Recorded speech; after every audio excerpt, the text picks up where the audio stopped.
This podcast is brought to you by Progressive Insurance. You chose to hit play on this podcast today. Smart choice. Progressive loves to help people make smart choices. That's why they offer a tool called Auto Quote Explorer that allows you to compare your Progressive car insurance quote with rates from other companies. So you save time on the research and can enjoy savings when you choose the best rate for you. Give it a try after this episode at Progressive.com. Progressive Casualty Insurance Company and Affiliates. Not available in all states or situations. Prices vary based on how you buy.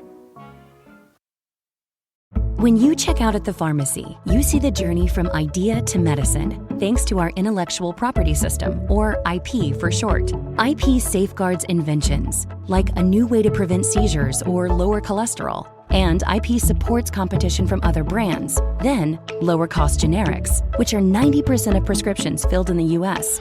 Innovation, competition, lower costs, thanks to IP. Learn more at phrma.org/IP Works Wonders.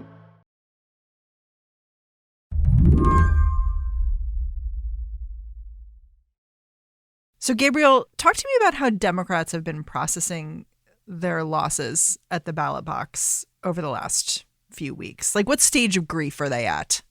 Slowly getting to acceptance, I'd say. Gabriel Debenedetti writes about politics over at New York Magazine. I called him up to talk about the latest way Democrats are sorting through their election wreckage by focusing on a totally new election. Well, the challenge is nothing short of daunting. How to revitalize the party that lost the White House and Senate, whose membership is shrinking and whose activist members are demoralized. But today, at least 5 Democrats... This election is for the head of the DNC, the Democratic National Committee. The field in the race to lead the Democratic National Committee is growing. The chair of the Wisconsin Democratic Party, Ben Wickler, and former Maryland Senate candidate Robert Hooton jumped in on Sunday. Whoever wins is expected to chart a new course for the party after those bruising losses this year. Hunter Woodall joins us now to break this all down. Before we even got into things, though, Gabriel wanted to make one thing clear. This election is only going to tell you so much. The truth of the matter is that usually big ideological fights about the future of the Democratic Party, that tends to happen in presidential primaries. It doesn't tend to happen right after they lose an election. There are conversations, but those fights are not won or lost until the party has its new elected standard bearer. So when the party is out of power, that's when people pay more attention to this job, chair of the DNC, because it's sort of this figurehead position, but people really build it up to be the person who is leading the resistance party, whether or not that's true on a day-to-day basis. It just seems like a real what color is your parachute moment for me. It totally could be. And it depends, I think, on how this race plays out. Now there are a lot of folks who have very strong opinions about what the future of the Democratic Party should be. And they see this as the first way to weigh in on saying the party should become more economically populist, or it should be more focused on moderating its views one way or the other.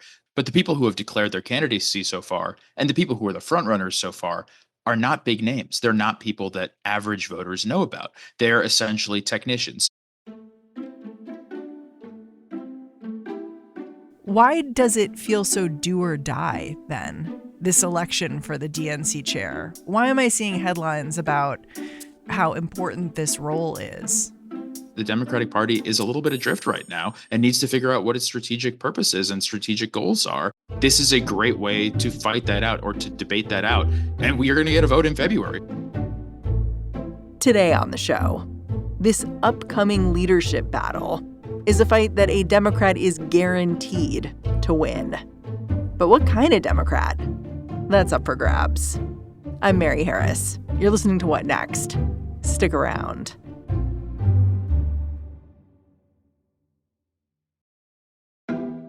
Planned Parenthood Federation of America exists so that all people can get access to the sexual and reproductive care and education they need to make informed decisions about their health.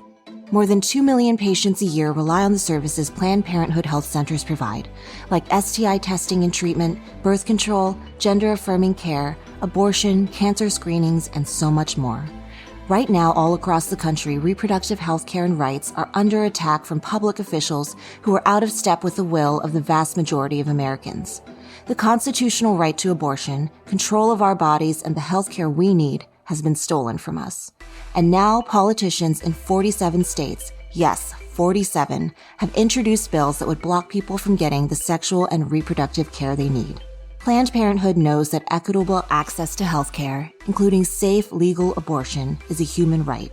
Right now, Planned Parenthood needs your help to protect access to health care. Donate today by visiting plannedparenthood.org/protect. Support comes from USA for UNHCR, the UN Refugee Agency. People facing war and violence are now facing winter far from home in temporary shelters and with little to keep them warm.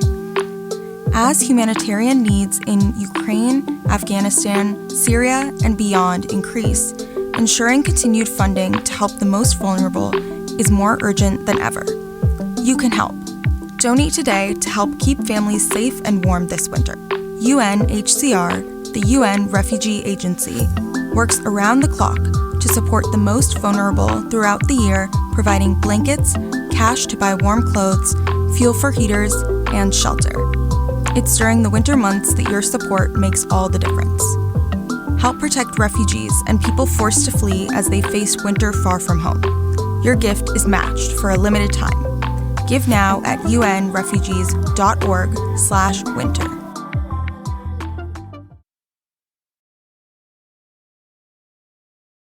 Okay, so first things first, I know a lot of my listeners may be paying really close attention to the Democratic Party and may still not be very familiar with what the chair of the DNC does, which my understanding is like they got one job, get Democrats elected. Clearly, Jamie Harrison, the current head of the DNC, that didn't work out for him in a lot of ways. Yeah. So new person coming in. But just tell me, like, what does the DNC chair do? Like, what is their job? Yeah, well, in some ways, the job of the DNC chair is not even just get Democrats elected. It's get a Democratic president elected. It's very specific because there are party committees, the Democratic Senatorial Campaign Committee, House Committee. That's what their job is. The DNC's job is to sort of align the party, first off, raise a lot of money and align party messaging and party infrastructure in terms of making sure that the right people have the right jobs and that there are enough organizers on the ground in important states to basically be in place to win a presidential election every 4 years. But on a day-to-day basis, it's a money job, it's an organizational job, and it's also increasingly, when you have a Republican president, it's essentially a rapid response job, trying to make sure that you're on top of what is going on in the White House or in Capitol Hill and responding to it. But it is not usually a job it's not a policy job, for example. I know you're saying that this job is not particularly ideological, but isn't ideology part of what gets someone elected? Like, aren't these things linked in some way? Totally. I think it's important for us to talk about who the actual people are who do the voting on this race, because there are 440-something members of the DNC. These are people who essentially dedicate their lives to electing Democrats all around the country. They're party officials, right? Party officials. Exactly. These are people whose whole lives are the Democratic Party. And the way that someone wins this race usually is by giving them the most compelling articulation of this is how Democrats can win around the country. Now, sometimes that does mean we need to orient people towards talking about X, Y, or Z policy, or we need to talk about Trump this way or that way. But more often in recent history, the way that this has worked is saying, I want to fund all 50 state parties. This is where money should be going in the state parties. This is where money should be going in the organization, rather than saying it's time to reorient the entire party policy-wise or communications-wise. That said, there is a broad ideological diversity within these 440-something members, so there is a way of appealing to certain ones of them. And a lot of people are now saying, what we've been doing hasn't been working. We can't talk about democracy as the only issue that matters, as a lot of them thought Joe Biden did, for example. Or we have to be more compelling when we talk about healthcare, more like Barack Obama was back in 2008. So it's maybe a little bit more ideological than it has been in the past. I think that's probably right. And that's probably what has to happen when the Democrats are out of power, because there is this debate. You know, one inside party source told Politico they characterized the battle over the DNC chair as a cross between a mini presidential race and a student council race. Totally. Does that assessment make sense? Totally, totally. Because the thing to remember is like a lot of the people who are running for this, they're like fellow students. They are party officials themselves already. There are some people who are not party officials who are talking about running, but they have a harder case to make to the student body, shall we say, which is I may not be one of you, but the party needs something bigger than the status quo.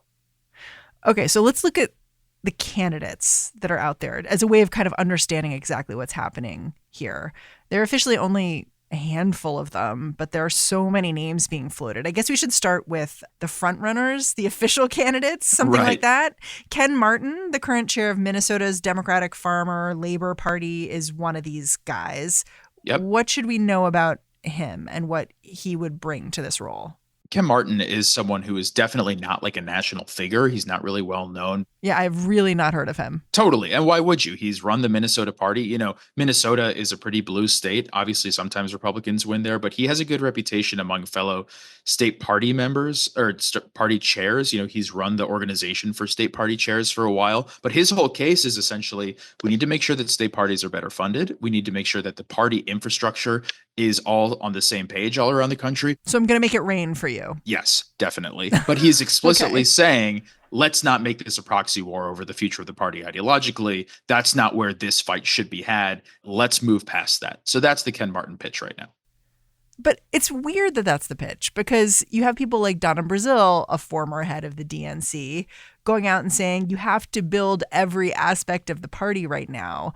And that seems like more than just pumping money into this infrastructure that already exists. It seems like deciding what parts of the infrastructure need more attention and putting your focus there. For sure. And I don't want to pretend that Ken Martin is not talking about these things. That's not what I mean to imply. What he's saying is we shouldn't be having policy fights at the DNC chair race. We shouldn't be saying, let's be the Bernie party or the Hillary party or the AOC party or anything like that. What he's saying is this job needs to be focused on building that infrastructure. And there will be hard decisions to be made about where money goes and who gets it and who doesn't get it more interestingly. But that's what the focus should be. This should be a technical race. And by the way, we may think that that sounds weird from the outside, but it's resonating. I mean, he's gotten over 100 endorsements already, and it only takes 200 something to actually win this thing. Wow. Okay, another name that I'm seeing thrown around is Ben Wickler, the chair of the Wisconsin Democratic Party. How does he relate to Ken Martin? Like, because he also seems like a pretty, like he's Midwestern. He's progressive, but is he making a different pitch? I think what he's saying is a little bit more of look at what I've been able to do in Wisconsin. Now, he's someone who comes from he is a Wisconsinite, but he worked in D.C. for a long time at progressive organizations in Washington, has a really good relationship with a number of senators and leading figures in Washington. And his pitch is essentially, look at what we were able to do, where Wisconsin was a state where, you know, Republicans had led for a long time, but now it is like once again, yeah, Trump did win, but at the state level and lower down, there have been a lot of progressive or liberal victories in the last few years. We should be clear about what happened in Wisconsin. Like in Wisconsin, you had a GOP governor come into power, Scott Walker, who like really helped reshape the whole state through gerrymandering. And so they put a lot of structural challenges in place for Democrats there, which you could argue that Wickler had a role in maneuvering past, right? Yes, thank you. That's exactly right. And not only that, but that, you know, under Walker, they really gutted a lot of union protections, and it just became a very hostile state for Democrats. But in the last few years, they've kept their Senate seat. They've won the governor's mansion. They've won a number of local races. They won in the state Supreme Court. So there have been a number of very tough races that in a state which is essentially 50-50 like Wisconsin, a lot of people didn't expect them to do. Now, an important piece of this, Wickler is really good at raising money. That seems like a big part of this job. Absolutely. He's connected with a lot of the party's biggest donors and has really made the case to them that Wisconsin needs to be where you're plowing a ton of cash. Obviously, no one needs to be convinced that the national party will need money, but having those relationships is something that, you know, it isn't clearly explicitly part of his pitch, but everyone knows that is part of what would come along with this. When we come back, some other wildcard picks for the DNC are offering a new, more radical vision for the Dems going forward.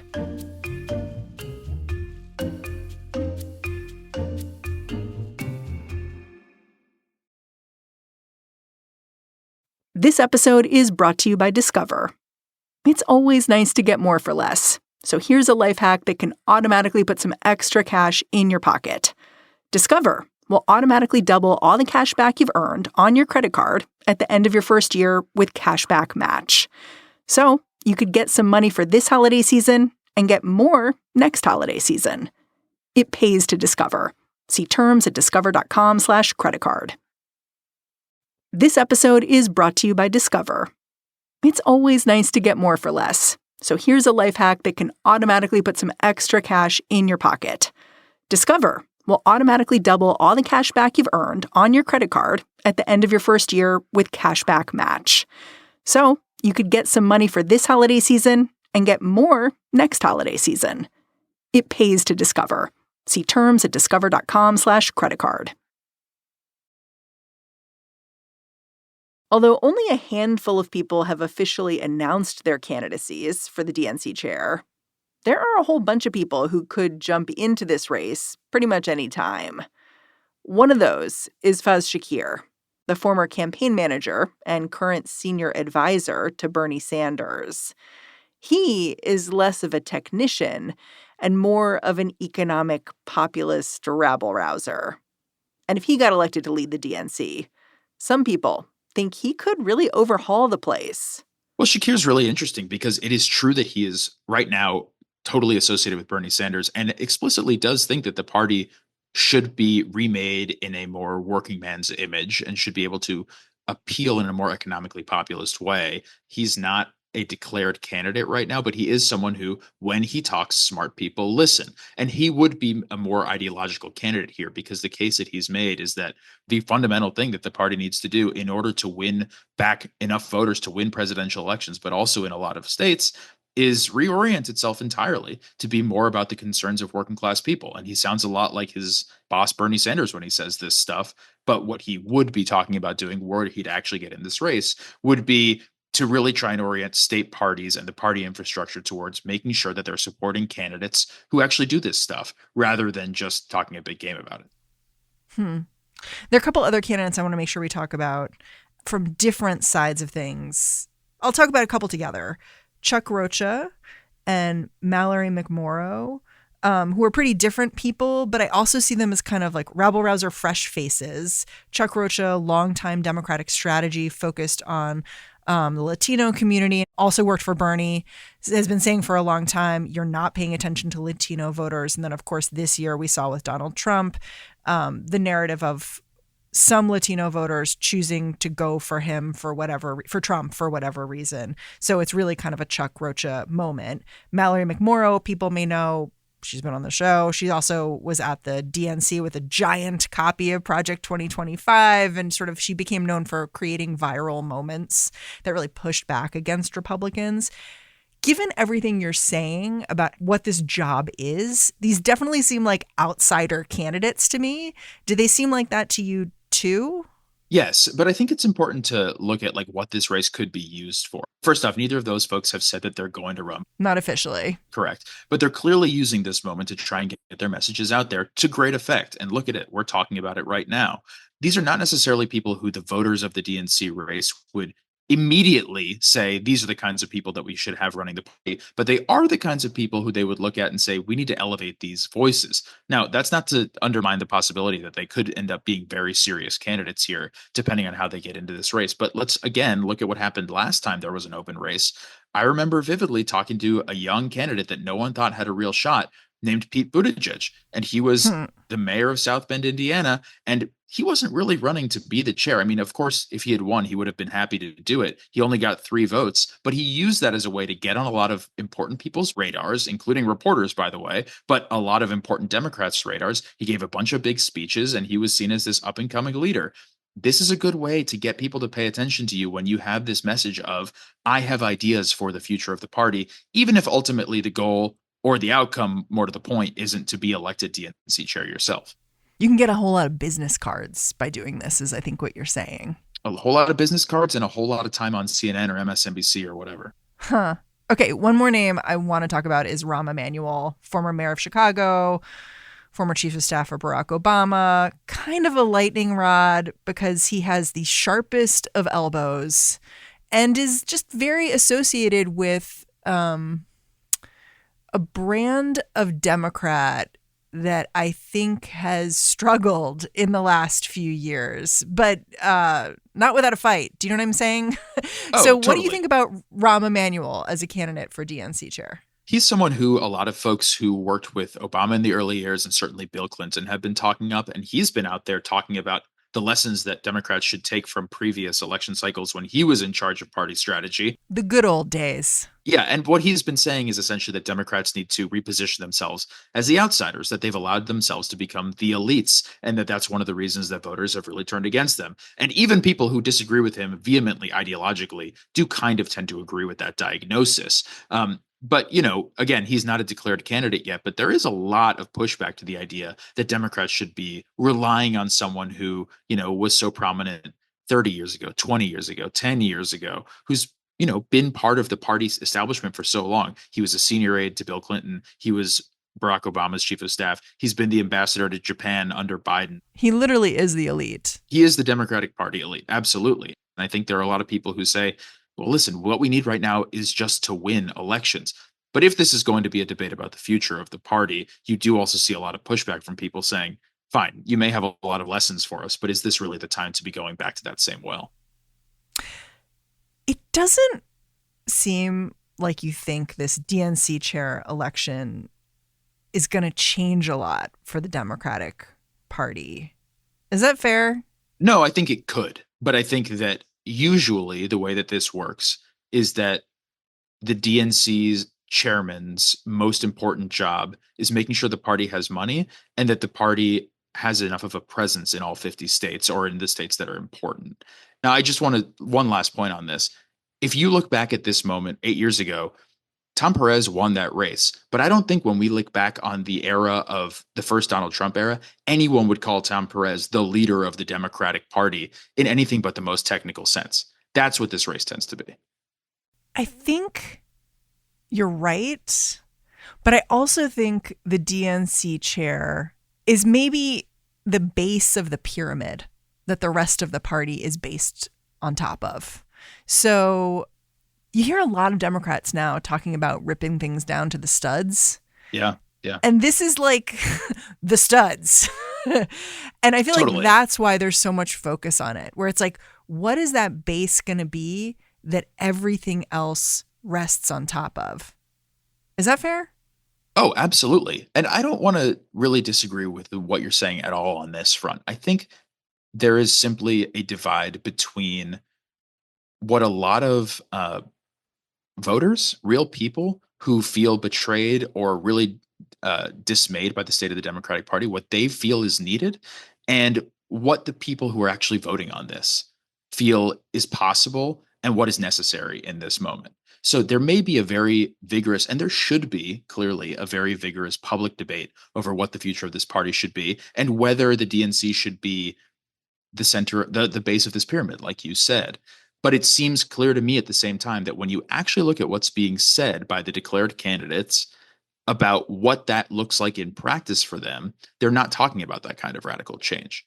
That could still change, but the people who actually vote on this don't really have an interest in arguing themselves out of power and out of influence.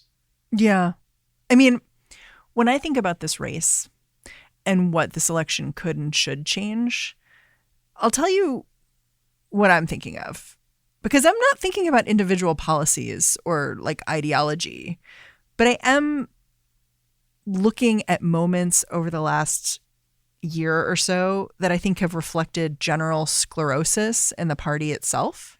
And when I say that, I say it because the party took a long time to have the conversation about, is Biden too old? Partially because all of the power was flowing from Biden, not from the party itself.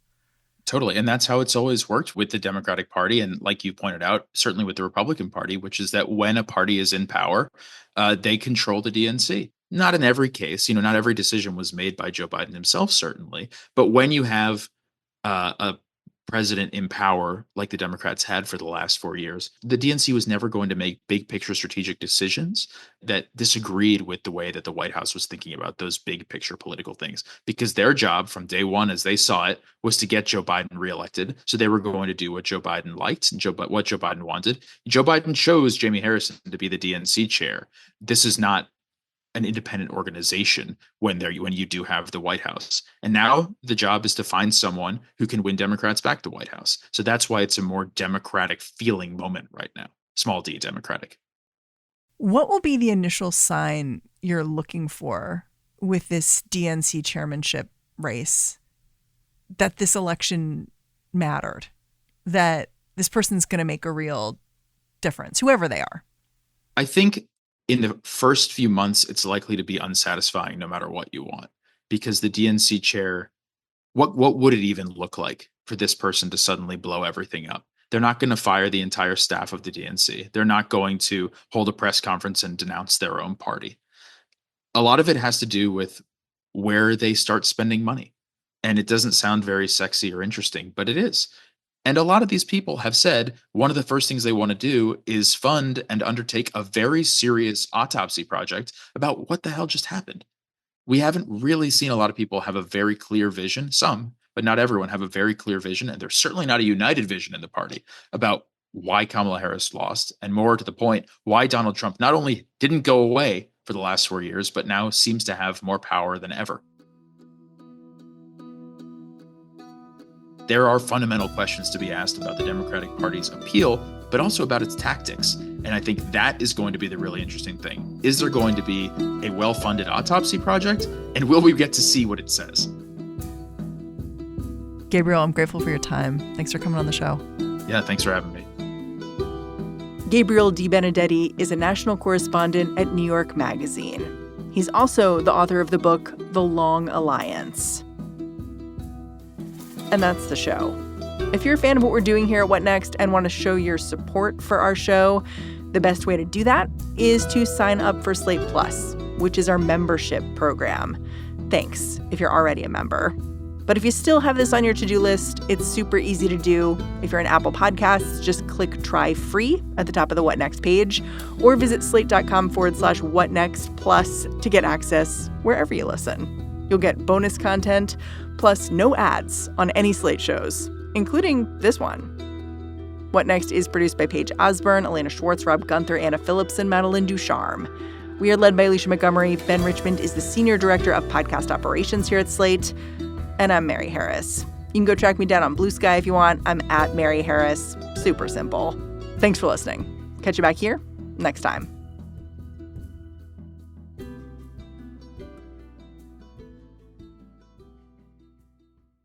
No offense, but your brain is a terrible place to keep your big idea.